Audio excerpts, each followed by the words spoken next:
धार्मिक लोगों के बीच कैंची धाम के रूप में बहुत प्रसिद्ध है। यह आश्रम बाबा नीम करोली महाराज जी के समर्पण में बनाया गया है। बाबा नीम करोली हिंदू आध्यात्मिक गुरु के रूप में पूजे जाने वाले और श्री राम का नाम जपने वाले बाबा थे। वहीं कई लोग इन्हें हनुमान जी का अवतार भी मानते हैं। बाबा नीम करोली 20वीं सदी के महान संतों में माने जाते हैं, जिन्होंने नैनीताल के भुवाली से 7 किलोमीटर दूर कैंची धाम आश्रम की स्थापना सन 1964 में की थी। वे यहाँ पहली बार सन 1961 में आए थे और जहाँ उन्होंने एक मित्र पूर्णानंद जी के साथ आश्रम बनाने का विचार किया था। बाबा नीम करोली की उत्तराखंड में ही नहीं बल्कि विदेशों में भी इनके चमत्कारों की चर्चा होती है। यहाँ तक कि प्रधानमंत्री नरेंद्र मोदी से लेकर फेसबुक के फाउंडर मार्क जुकरबर्ग भी बाबा के बारे में चर्चा कर चुके हैं। बाबा के चमत्कारों के बारे में बताया जाता है कि एक बार बाबा के धाम में आयोजित भंडारे के दौरान घी की कमी पड़ गई और बाबा के आदेश पर आश्रम से नीचे बहती नदी के पानी को घी के रूप में उपयोग किया गया। ऐसे में जो प्रसाद जो पानी डाला गया उसने घी का ही रूप ले लिया। यह भी कहा जाता है कि बाबा अपनी दैवीय ऊर्जा से अचानक ही कहीं भी भक्तों के बीच प्रकट हो जाते थे और फिर अचानक ही लुप्त भी हो जाते थे।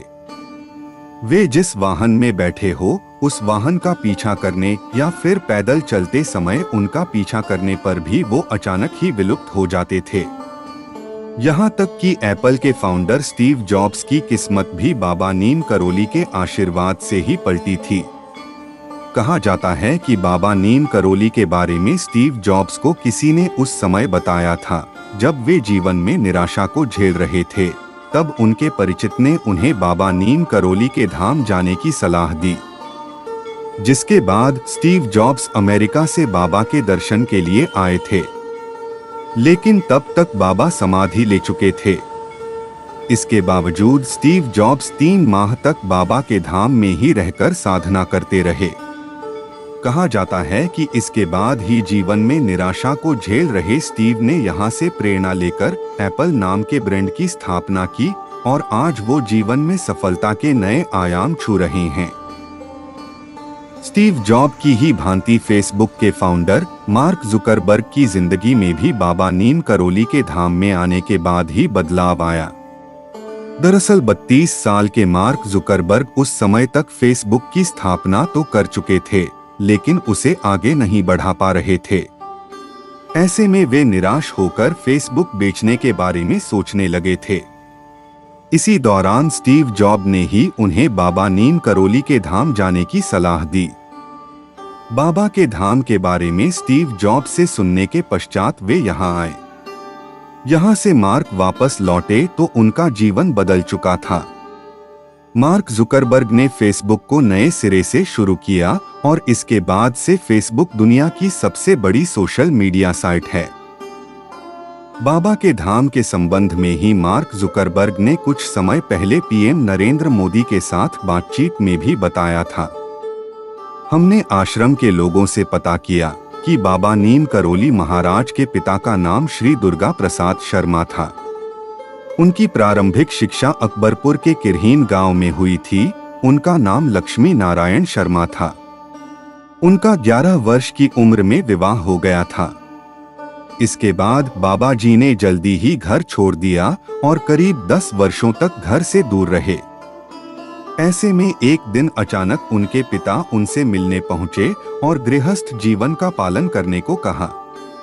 पिता के आदेश को मानते हुए नीम करोली बाबा घर वापस लौट आए और दोबारा गृहस्थ जीवन शुरू कर दिया।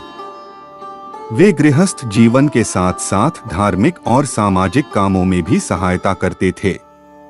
गृहस्थ जीवन के दौरान उन्हें 2 बेटे और 1 बेटी हुई, लेकिन कुछ समय बाद पुनः उनका घर गृहस्थी में मन लगना बंद हो गया, जिसके बाद 1958 के आसपास उन्होंने फिर से घर त्याग कर दिया। जिसके बाद बाबा नीम करोली जी कई अलग अलग जगह घूमने लगे। इसी भ्रमण के दौरान उनको लक्ष्मण दास, हांडी वाला बाबा, तिकोनिया बाबा आदि नामों से जाना जाने लगा। बाबा जी के संबंध में कहा जाता है कि उन्हें मात्र 17 वर्ष की आयु में ज्ञान प्राप्त हो गया था। बाबा नीम करोली की समाधि वृंदावन में स्थित है और उनके लाखों देशी और विदेशी भक्त हर दिन वहां जाकर बाबा का अदृश्य आशीर्वाद ग्रहण करते हैं।